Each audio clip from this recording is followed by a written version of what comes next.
Welcome back. This is Seryu here again. In my earlier video, I mentioned that humans invented a thinking machine called computer to automate some of our brain work.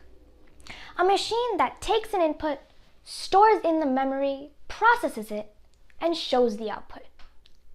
As kids, we use input devices like keyboard and touchscreens all the time. We use the output on computer or phone screens. In this video, keeping aside input and output, I will focus on memory and processing. But first, we need to know what our brain really is doing inside. Remember, brain is way complicated than we can imagine. And my effort here is to bring in some similarities between brain and computer to help you understand concepts. Our brain has two types of memories: short-term memory and long-term memory. Short-term memory is the ability to recall a small amount of information, and that too for a very short time. This memory generally lasts for 7 seconds. It's like remembering a random phone number. Remember this phone number, 109-587-6599. Our brain also has a long-term memory too. It's like information stored in brain that can be pulled even after a very long period of time. Like knowing how to ride a bike, memorizing mother tongue. This memory lasts a lifetime. Now, that's about our memory. Let's talk about processing. Imagine you fell asleep in class and your teacher asks, "What did I just say?" You can repeat exactly what your teacher just said.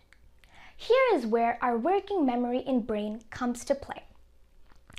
Working memory is a part of short-term memory that deals with some immediate processing. Humans can store 5 to 9 things in their working memory. So remember, I spoke about short-term memory, long-term memory, and working memory. In computer, a short-term memory can be called RAM, also known as random access memory, where computer stores data to be processed quickly. Long-term memory can be something like a hard disk, where data can be stored for longer amounts of time and can be pulled as needed for processing. The working memory of our brain that processes data can be equated to CPU in a computer, called a central processing unit. A CPU inside a computer pulls data and instructions from short-term memory like RAM and process it. Oh, by the way, I asked you to remember a random phone number earlier. Do you still remember it? I don't think so. That means the phone number got erased from your short-term memory. Okay, let me summarize what I introduced in this video. A RAM, which is like a short-term memory, a hard disk, which is long-term memory, and CPU that processes the data stored in short-term memory. In my next video, I will dive deep into CPU and RAM and show its functionality.